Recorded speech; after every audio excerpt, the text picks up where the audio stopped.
झारखंड के चतरा जिले के घने जंगलों में सोमवार रात हुई एयर एम्बुलेंस दुर्घटना ने पूरे देश को झकझोर दिया। रांची से नई दिल्ली जा रहा एक मेडिकल इवैक्यूएशन विमान अपने गंतव्य तक पहुंचने से पहले ही हादसे का शिकार हो गया। इस दर्दनाक दुर्घटना में विमान में सवार सभी 7 लोगों की मौत हो गई। मृतकों में पायलट, को पायलट, एक मरीज और मेडिकल टीम के सदस्य शामिल थे। ये विमान रांची के बिरसा मुंडा एयरपोर्ट से शाम 7:11 पर रवाना हुआ था। उड़ान का अनुमानित समय रात 10 बजे दिल्ली पहुंचने का था, लेकिन उड़ान के कुछ ही मिनटों बाद हालात बदल गए। नागरिक उड्डयन नियामक directorate general of civil aviation (DGCA) के मुताबिक ये बीचक्राफ्ट C-90 श्रेणी का विमान था, जिसका टेल नंबर VTAJV था और इसे दिल्ली की निजी कंपनी रेड बर्ड एयरवेज संचालित कर रही थी। DGCA के अनुसार विमान ने उड़ान भरने के बाद कोलकाता एयर ट्रैफिक कंट्रोल से संपर्क स्थापित किया था। सब कुछ सामान्य प्रतीत हो रहा था, लेकिन शाम 7:34 के करीब अचानक विमान का रडार सिग्नल गायब हो गया। वाराणसी से लगभग 100 नॉटिकल मील दक्षिण पूर्व में संपर्क टूटने के बाद विमान से कोई संचार नहीं हो सका।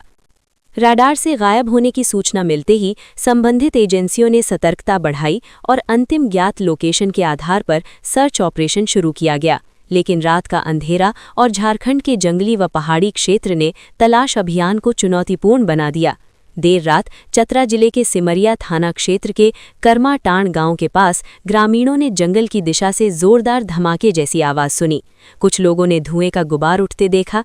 स्थानीय प्रशासन को सूचना दी गई, जिसके बाद पुलिस, जिला प्रशासन और आपदा प्रबंधन की टीमें मौके की ओर रवाना हुईं।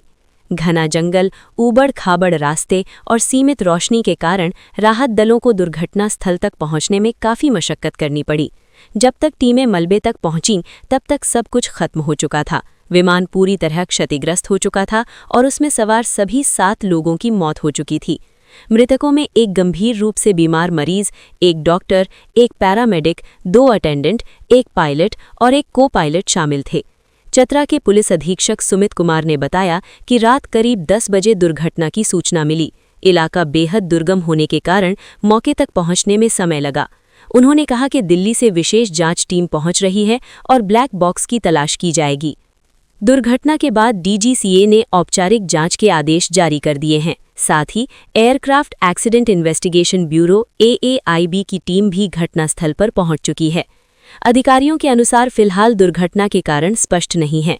तकनीकी खराबी, मौसम की प्रतिकूल स्थिति, मानवीय त्रुटि या किसी अन्य कारण की संभावना को खारिज नहीं किया जा सकता। ब्लैक बॉक्स मिलने के बाद जांच को निर्णायक दिशा मिलने की उम्मीद है।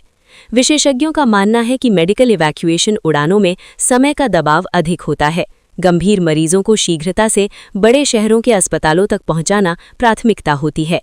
ऐसे में विमान की तकनीकी स्थिति, मौसम की जानकारी और एयर ट्रैफिक समन्वय अत्यंत महत्वपूर्ण हो जाते हैं। हालांकि शुरुआती रिपोर्ट में मौसम को लेकर कोई स्पष्ट संकेत नहीं मिले हैं, लेकिन अंतिम निष्कर्ष जांच पूरी होने के बाद ही सामने आएगा। एविएशन विश्लेषकों का कहना है कि छोटे विमानों में तकनीकी निगरानी और मेंटेनेंस प्रोटोकॉल की सख्ती पर लगातार ध्यान देना आवश्यक है। ये दुर्घटना ऐसे समय में हुई है जब देश में नागरिक उड्डयन सुरक्षा को लेकर पहले से ही सवाल उठ रहे हैं। हाल के महीनों में कई गंभीर विमान हादसों ने सिस्टम की विश्वसनीयता पर बहस छेड़ दी है। पिछले महीने पुणे के बारामती में एक लियरजेट 45 विमान दुर्घटनाग्रस्त हो गया था, जिसमें महाराष्ट्र के उप मुख्यमंत्री अजीत पवार और उनके साथ यात्रा कर रहे 4 अन्य लोगों की मौत हो गई थी। इसके अलावा जून 2025 में अहमदाबाद एयरपोर्ट से उड़ान भरने के कुछ ही देर बाद एयर इंडिया का एक बोइंग ड्रीमलाइनर विमान दुर्घटनाग्रस्त हो गया था। उस भयावह हादसे में 40 वर्षीय एक ब्रिटिश नागरिक को छोड़कर सभी यात्रियों की जान चली गई थी। उस मामले की अंतिम जांच रिपोर्ट अब तक सार्वजनिक नहीं की गई है। लगातार हो रही ऐसी घटनाओं ने एविएशन सेफ्टी सिस्टम, मेंटेनेंस प्रक्रियाओं और निगरानी तंत्र की प्रभावशीलता पर गंभीर प्रश्न खड़े कर दिए हैं। नागरिक उड्डयन मंत्रालय के वरिष्ठ अधिकारी इस पूरी घटना पर नजर बनाए हुए हैं।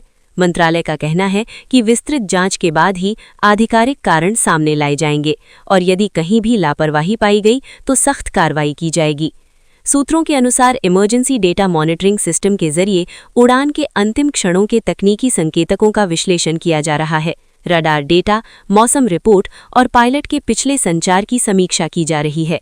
ये हादसा केवल एक आंकड़ा नहीं है, बल्कि 7 परिवारों की दुनिया उजड़ने की कहानी है। एक मरीज जो जिंदगी की उम्मीद लेकर दिल्ली जा रहा था, रास्ते में ही मौत के आगोश में समा गया। डॉक्टर और मेडिकल स्टाफ जो किसी की जान बचाने की जिम्मेदारी निभा रहे थे, खुद हादसे का शिकार हो गए। पायलट और को पायलट, जिन पर 7 जिंदगियों की जिम्मेदारी थी, अंतिम क्षण तक विमान को संभालने की कोशिश करते रहे होंगे। लेकिन किस कारण विमान नियंत्रण से बाहर हुआ, ये जांच के बाद ही स्पष्ट होगा। फिलहाल सबसे बड़ा सवाल यही है, आखिर ये हादसा क्यों हुआ? क्या विमान में अचानक तकनीकी खराबी आई? क्या मौसम ने धोखा दिया? या फिर किसी मानवीय चूक ने यह त्रासदी जन्म दी? इन सभी पहलुओं की गहन जांच की जा रही है। ब्लैक बॉक्स की बरामदगी और डेटा विश्लेषण के बाद ही सच्चाई सामने आएगी। लेकिन तब तक ये हादसा देश के एविएशन सुरक्षा ढांचे पर एक और गहरा प्रश्न चिन्ह बनकर खड़ा है। चतरा के जंगलों में बिखरा मलबा सिर्फ एक विमान का नहीं, बल्कि उन 7 सपनों का भी है जो दिल्ली पहुंचने से पहले ही टूट गए।